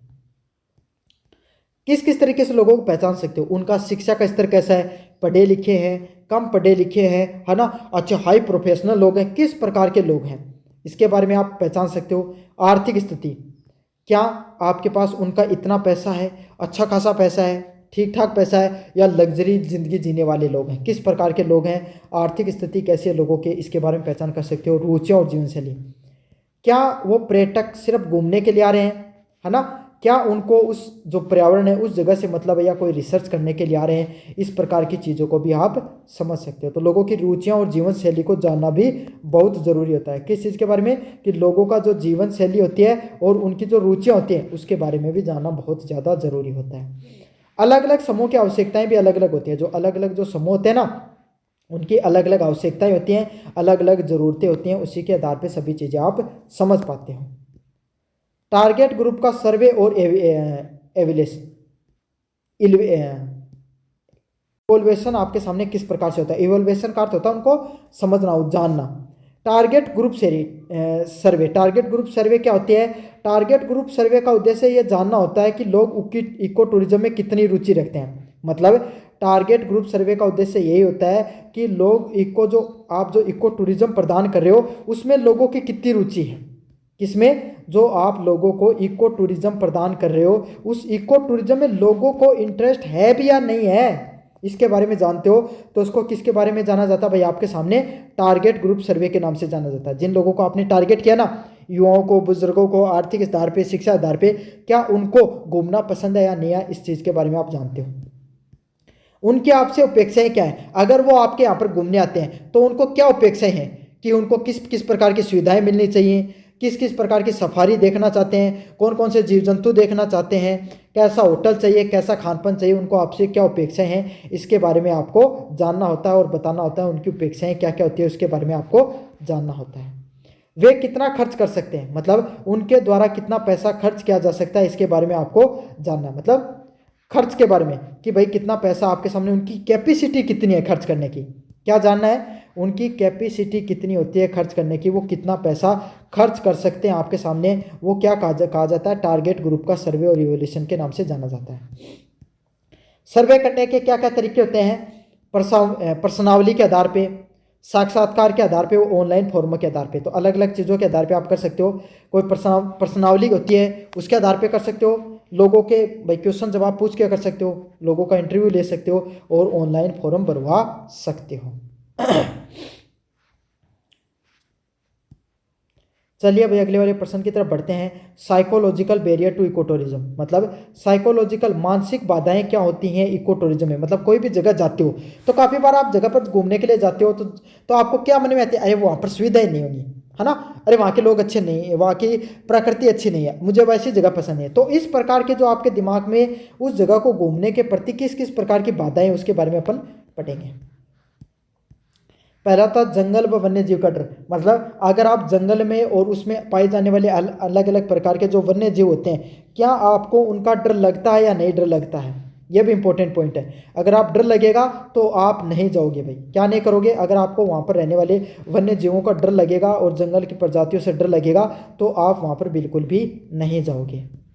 सुविधाओं की कमी की आवश्यकता, आपको काफ़ी बार लग सकता है कि वहाँ पर सुविधाएं कम होंगी। क्या लगेगा कि वहाँ पर जो सुविधा है वो आपके सामने कम हो सकती हैं, कम प्रकार की आपके सामने सुविधाएं मिल सकती हैं। तो सुविधाओं की कमी के कारण भी आप काफ़ी बार वहाँ पे जाने से हिचक सकते हो।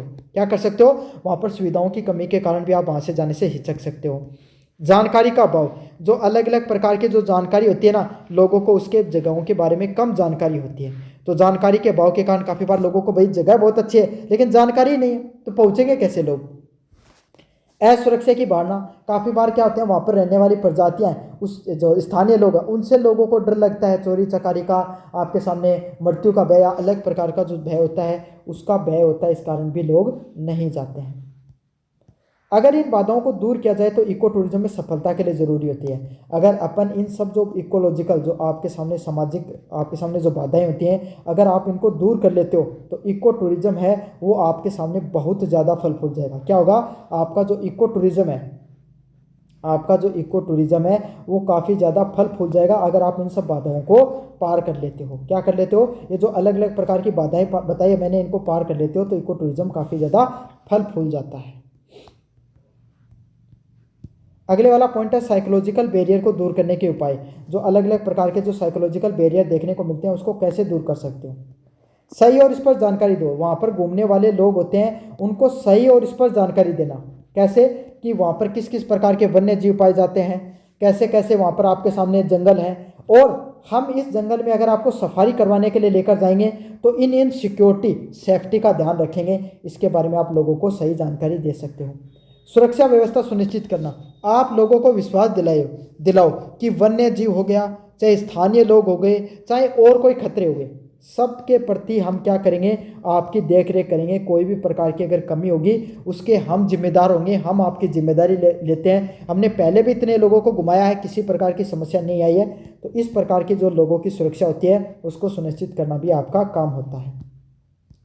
लोगों को प्रशिक्षित मतलब आपको क्या है, गाइड प्रदान करना, एक ट्रेंड गाइड, ऐसा आपके सामने जिसने ट्रेनिंग कर रखी हो हर तरह की, उस प्रकार का गाइड उपलब्ध कराना भी जरूरी होता है। और सकारात्मक प्रचार करना, कोई भी जगह पर घूमने के लिए जाऊं वहाँ का सकारात्मक पॉजिटिव प्रचार करो। कैसा प्रचार करो भाई, पॉजिटिव प्रचार करना आपके सामने जरूरी होता है। उस जगह के बारे में लोगों को पॉजिटिव चीज़ें बताओ भाई, सकारात्मक प्रचार करोगे ज़्यादा से ज़्यादा लोग जुड़ेंगे।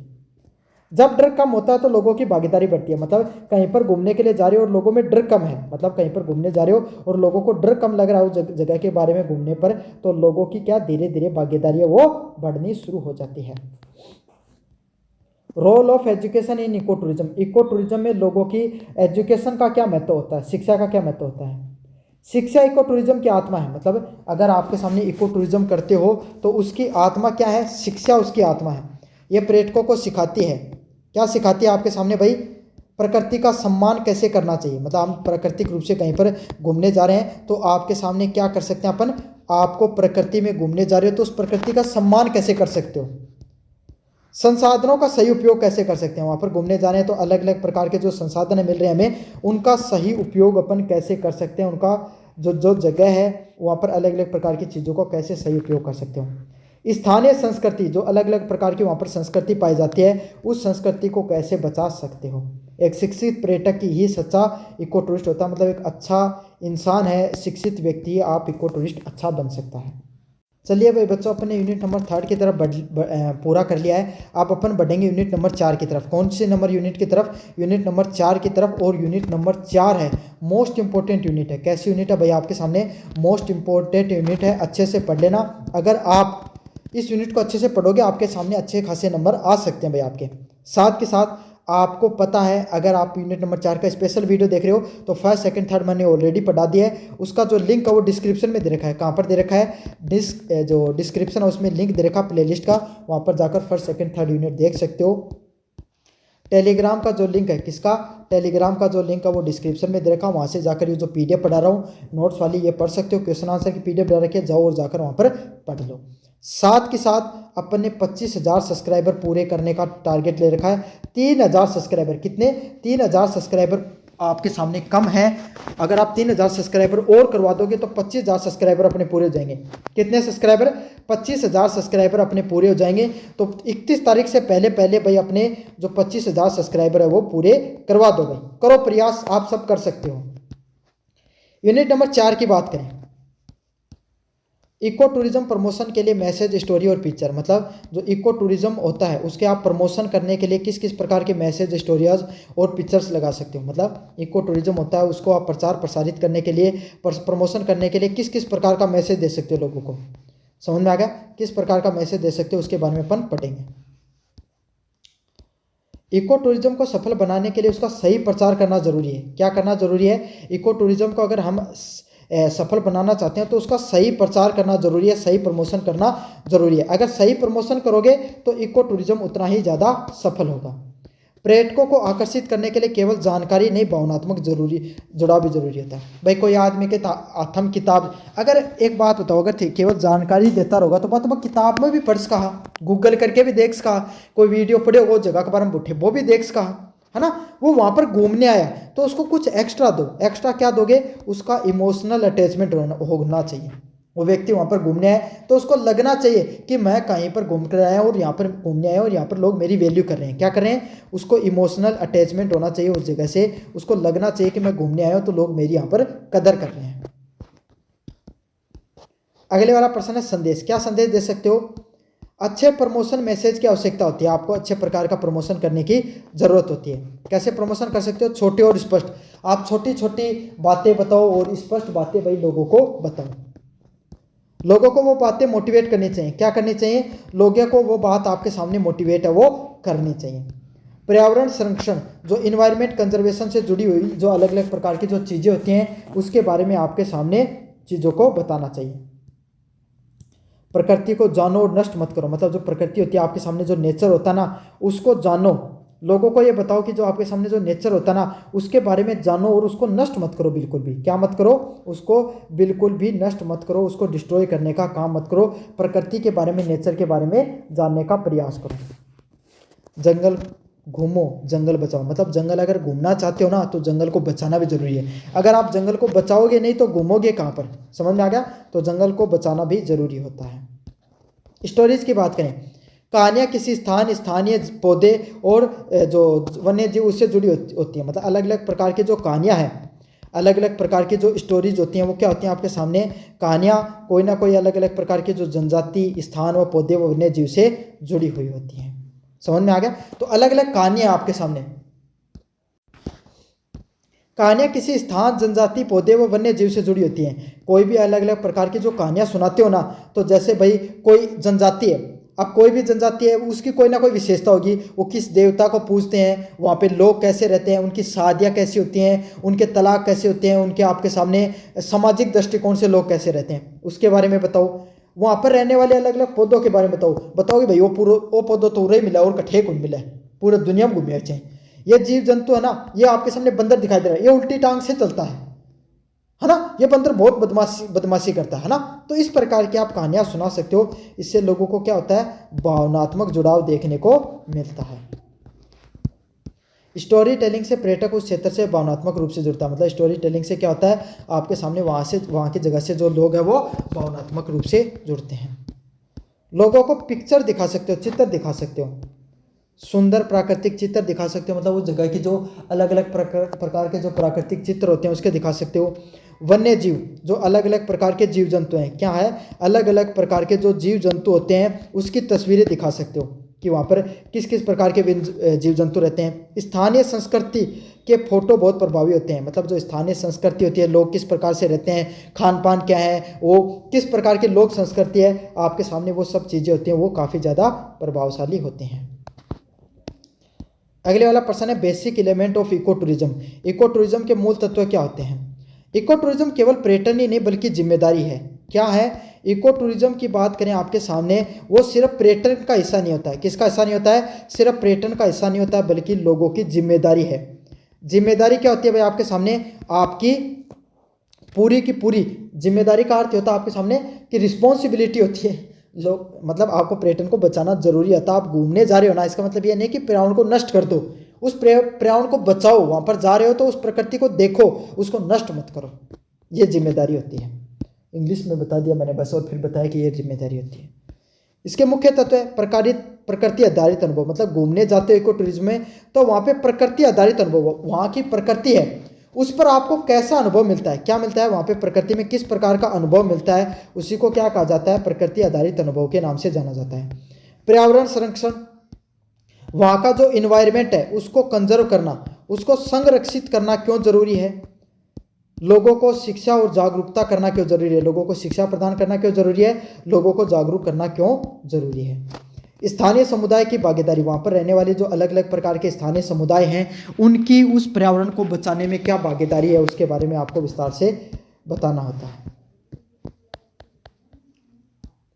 Special need of ecotourist, ecotourist की विशेष आवश्यकताएं क्या होती हैं। इको टूरिस्ट सामान्य पर्यटकों से अलग होते हैं, मतलब जो इको टूरिस्ट करने वाले लोग होते हैं ना, वो आपके सामने जो सामान्य जितने भी पर्यटक होते हैं उनसे अलग होते हैं। कैसे, प्रकृति के करीब रहना, सब जो इको टूरिस्ट होते हैं भाई, जो इको टूरिज्म करने वाले लोग रहते हैं, वो प्रकृति में घूमने वाले लोग हैं तो प्रकृति को ज़्यादा पसंद करते हैं। सुरक्षित व स्वच्छ वातावरण, जो इको टूरिस्ट होते हैं, जो इन्वायरमेंट के जो टूरिस्ट होते हैं उनको कैसा वातावरण ज़्यादा पसंद आता है भाई, सुरक्षित वातावरण और स्वच्छ वातावरण ज़्यादा पसंद आता है। कैसा, सुरक्षित और स्वच्छ वातावरण में ज़्यादा रहना वो पसंद करते हैं। प्रामाणिक अनुभव, वहाँ पर आपको घूमने जाएंगे तो उनको ऐसा लगना चाहिए कि वाकई में घूमने आया तो मुझे आनंद आया है। कैसा फील होना चाहिए, उनको अच्छा अनुभव होना चाहिए, एक्सपीरियंस अच्छा अनुभव होना चाहिए, अच्छा प्रामाणिक रूप से अनुभव होना चाहिए भाई आपके सामने। यही एक इको टूरिस्ट की कहानी होती है। जानकार और प्रशिक्षित गाइड, उनको आपके सामने कैसा, एक नॉलेजेबल, कैसा, एक ऐसा व्यक्ति जिसको अच्छा नॉलेज हो और एक अच्छा ट्रेंड आपके सामने जो गाइड है वो देना जरूरी है। एक ऐसा अच्छा ट्रेंड और आपके सामने एक अच्छा जानकार गाइड देना जरूरी होता है। ट्रिप्स और ट्रेवल पैकेजेस का विकास, ट्रिप्स और ट्रेवल पैकेजेस क्या होते हैं, इको टूरिज्म में ट्रिप्स और पैकेज इस तरीके से बनाए जाते हैं कि पर्यटक को अलग अलग प्रकार के अनुभव मिले। मतलब इको टूरिज्म में जब आप ट्रिप्स, जो कहीं पर घूमने की जगह की आप ट्रिप बनाते हो और जो अलग अलग प्रकार के पैकेज बनाते हो, पैकेज का अर्थ क्या होता है आपके सामने कि पैकेज का अर्थ है कि भाई कहते कहते कौन, देखो कि कोई भी गोवा घूमने के लिए 50,000 रुपये में आपको गोवा घुमाया जाएगा, 3 नाइट उसमें फलानी दिखानी चीज़ें मिलेंगी, तो उसी को क्या बोला जाता है, ट्रेवल पैकेज के नाम से जाना जाता है। क्या क्या होता है, नेचर वॉक, आपको वहाँ पर नेचर, जो प्राकृतिक जगह है वहाँ की वॉक करवाई जाएगी। क्या करवाई जाएगी, नेचर वॉक करवाई जाएगी। जितनी प्राकृतिक जगह है वहाँ पर घूमने के लिए ले जाया जाएगा। ट्रैकिंग, ट्रैकिंग क्या होता है आपके सामने, ट्रैकिंग होता है कोई भी पहाड़ पर चढ़ाई की जाती है ना, उसको ट्रैकिंग नाम से जाना जाता है। किस नाम से, ट्रैकिंग करवाया जाएगा। बर्ड वाचिंग होते हैं अलग अलग प्रकार के, वहाँ पर कोई पशु पक्षी घूमते हैं, पशु पक्षियों को देखने का आपको मौका दिया जाएगा। गांव का भ्रमण, वहाँ के जो स्थानीय गांव हैं वहाँ पर आपको घूमने के लिए लेकर जाया जाएगा। क्या है, वहाँ पर जो अलग अलग प्रकार के जो स्थानीय गांव हैं, कौन कौन से गांव हैं, वहाँ पर आपको घूमने के लिए लेकर जाएंगे। लोक संस्कृति कार्यक्रम, काफ़ी बार जैसलमेर वगैरह पर घूमने के लिए जाते हो ना, तो वहाँ पर फायर जो कि बनाए जाते हैं और वहाँ पर आग के आसपास लोग नाचते रहते हैं, इस प्रकार के संस्कृति कार्यक्रम करवाए जाते हैं। तो लोक संस्कृति के कार्यक्रम भी वहाँ पर देखने को मिलेंगे। अच्छे पैकेज पर्यटकों की संख्या बढ़ाते हैं, अगर उस जगह से संबंधित अगर अच्छे पैकेज दे रहे हो आप तो क्या है, लोग वहाँ पर आकर्षित होंगे और ज़्यादा घूमने के लिए आएंगे। तो अच्छे पैकेजेस देने ज़रूरी होते हैं भाई। मार्केट ट्रेंड इन इको टूरिज्म, इको टूरिज्म में बाजार की प्रवृत्तियाँ। आज के समय में इको टूरिज्म की मांग तेज़ी से बढ़ रही है। आज के समय की बात करें तो इको टूरिज्म है ना, उसकी मांग दिन ब दिन बढ़ती जा रही है। क्यों? लोग भीड़ भाड़ से दूर जाना चाहते हैं। क्या है, लोग जो आज के समय कुल्लू मनाली, ये जो ऊटी, इन सब जगह पे बहुत ज़्यादा टूरिज्म हो चुका है। लोग वहाँ से परेशान हो चुके हैं, वहाँ पर काफ़ी लोग जा रहे हैं। तो क्या हो रहा है, इस प्रकार की भीड़ भाड़ वाली जो जगह होती है ना, यहाँ पर अब लोग कम जाना पसंद कर रहे हैं। लोग इस प्रकार की जगह पर जाना चाहते हैं जहाँ पे प्रकृति का जुड़ाव ज़्यादा देखने को मिले। किसका? प्राकृतिक जुड़ाव वो ज़्यादा देखने को मिले। इस प्रकार की जगह पर लोग ज़्यादा से ज़्यादा जाना पसंद करते हैं। पर्यावरण के प्रति जागरूकता, मतलब जो पर्यावरण होता है उसके प्रति आपके सामने जो लोगों की जागरूकता है वो देखने को मिलती है। लोग पर्यावरण के प्रति और ज़्यादा धीरे धीरे जागरूक होते जा रहे हैं। वर्तमान ट्रेंड की बात करें, इको फ्रेंडली रिजॉर्ट्स, जो पर्यावरण से संबंधित जो रिजॉर्ट होते हैं उस पर ज़्यादा जाते हैं। लोकल, जो आपके सामने जो लोकल होते हैं, स्थानीय एक्सपीरियंस लोगों को ज़्यादा पसंद आ रहे हैं। रिस्पॉन्सिबिलिटी टूरिज्म, रिस्पॉन्सिबल टूरिज्म क्या होता है आपके सामने? ऐसा टूरिज्म जो लोगों को क्या रिस्पॉन्सिबल लगे। रिस्पॉन्सिबल मतलब जो कंपनियां जो उसको टूरिज्म देने जा रही हैं वो उसकी सारी जिम्मेदारी उठाएं भाई। शॉर्ट नेचर ट्रिप, छोटी छोटी आपके सामने जो प्रकृति से संबंधित ट्रिप देखने को मिले, इस प्रकार की ट्रिप वगैरह भी लोगों को काफ़ी पसंद आती हैं। Ecotourist activity for individual families and groups, मतलब जो इको टूरिस्ट एक्टिविटी, अलग अलग प्रकार के जो अपन इको टूरिस्ट एक्टिविटीज़ करते हैं, किसके लिए? प्रत्येक व्यक्ति के लिए, फैमिलीज के लिए और ग्रुप के लिए करते हैं, उसी को क्या कहा जाता है? Ecotourist activities for individual families and groups के नाम से जाना जाता है। इको टूरिस्ट एक्टिविटीज़ अलग अलग समूह के द्वारा बनाई जाती है। मतलब इको टूरिज्म एक्टिविटी किसके द्वारा की जाती है? अलग अलग प्रकार के जो लोग होते हैं उनके द्वारा की जाती है। इंडिविजुअल, प्रत्येक व्यक्ति के लिए। नेचुरल फोटोग्राफी, प्राकृतिक रूप से आप जो फोटोग्राफी करते हो वो लोगों को बहुत ज़्यादा मददगार सिद्ध होती है। ये चीज़ क्या है भाई? आप जहाँ पर जो लोग घूमने आ रहे हैं ना, उसको आप क्या कराओ, अलग अलग प्रकार की कौन कौन सी गतिविधियाँ करा सकते हो, उसके बारे में अपन जानेंगे। तो अगर कोई एक व्यक्ति है, उससे क्या? नेचर फोटोग्राफी, प्रकृति में अगर सूर्योदय हो रहा है, कोई पेड़ दिख गया, कोई सुंदर सा, कोई पेड़ पे पक्षी बैठा हो वो दिख गया, कोई जानवर आप अगर कोई अटखेली कर रहा है तो उस प्रकार की फोटोग्राफी करा सकते हो। ट्रैकिंग करा सकते हो, कोई पहाड़ वगैरह, कोई स्नो पे घुमाना हो गया, इस प्रकार की आप चीज़ें करवा सकते हो। ट्रैकिंग करवाई जा सकती है। ये तो है एक एक व्यक्ति के लिए, अगर सिंगल व्यक्ति घूमने के लिए। फैमिली घूमने के लिए पूरी तो लोगों से नेचर कैंप करवा सकते हो। क्या करवा सकते हो? नेचर कैंप, प्राकृतिक रूप से लोगों को घूमने के लिए जो नेचर कैंप होते हैं वो करवा सकते हो। विलेज टूरिज्म करवा सकते हो। क्या? गाँव का टूरिज्म करवा सकते हो। पूरे के पूरे ग्रुप को क्या करवा सकते हो भाई? आपके सामने इको कैंप्स करवा सकते हो। इको कैंप क्या होते हैं भाई? जो इन्वायरमेंट से संबंधित कैंप होते हैं उसको इको कैंप बोला जाता है। कंजर्वेशन एक्टिविटी, पर्यावरण से बचाने के लिए जो अलग अलग प्रकार की गतिविधियाँ होती हैं वो करवा सकते हो। सही गतिविधियाँ इको टूरिज्म को यादगार बनाती हैं। अगर आप बढ़िया गतिविधि कराते हो, लोग मिलजुल कर आनंद करते हैं, तो लोगों को भी वो जगह पसंद आती है और लोग भी उस जगह पर जाना पसंद करते हैं। Social media campaign for ecotourism business, आज के समय में सोशल मीडिया इको टूरिज्म बहुत ज़्यादा प्रभावी है। आज के समय की बात करें तो लोग सोशल मीडिया से सभी लोग जुड़े हुए हैं। कैसे? किससे? आज के समय लोग सोशल मीडिया से सभी के सभी लोग जुड़े हुए हैं और सबको सोशल मीडिया के द्वारा इको टूरिज्म करना पसंद है। क्या पसंद है? सोशल मीडिया के द्वारा इको टूरिज्म करना पसंद है और सबसे बढ़िया मीडियम भी होता है। क्यों? सोशल मीडिया के द्वारा अगर इको टूरिज्म करते हो ना तो लोग क्या है, उससे जुड़ाव ज़्यादा महसूस करते हैं। सोशल मीडिया कैंपेन के द्वारा क्या कर सकते हो? नेचुरल वीडियो, प्राकृतिक रूप से अलग अलग प्रकार के वीडियो बना सकते हो। वाइल्ड लाइफ फोटो खींच सकते हो। क्या कर सकते हो? वाइल्ड लाइफ, पेड़ पौधों की फोटो खींच सकते हो। स्टोरीज और रील बना सकते हो। क्या कर सकते हो? अलग अलग प्रकार की स्टोरीज रील बना सकते हो। टूरिस्ट टेस्टिमोनियल, जो टूरिस्ट जो घूमने के लिए आए भाई आपके सामने, उनकी प्रकृति कैसी है इसके बारे में आप जान सकते हो। सही कैंपेन से देश विदेश के जो पर्यटकों को आकर्षित किया जा सकता है। अगर आप सही प्रकार का कैंपेन कर रहे हो तो देश विदेश के जो अलग अलग जगह के जो लोग घूमने के लिए आ रहे हैं ना, उनको आप अट्रैक्ट कर सकते हो। सस्टेनेबल इको टूरिज्म बिजनेस का विकास किस प्रकार से होता है? इको टूरिज्म बिजनेस तभी सफल होता है जब पर्यावरण है वो सुरक्षित रहे, स्थानीय लोगों को लाभ मिले और पर्यटन संतुष्ट हो। भाई जो लोग है ना, सबसे पहले तो इन्वायरमेंट बचाना जरूरी है। वो जगह को अगर इन्वायरमेंट रखो तो ही टूरिस्ट आगे आऊँगा। अगर कठे को टूरिज्म हो रहा है तो स्थानीय लोग हैं, उन्हें पिसों मिलना जरूरी है। अगर उन्हें पिसों नहीं मिलेगा तो क्या फायदा है? और पर्यटक जो घूमना रहे हैं बस संतुष्ट होना चाहिए। संतुष्ट होएगा तो ही और जो आएगा और लोग आना बताएंगा। तो ये था इको टूरिज्म का प्रश्न। धन्यवाद।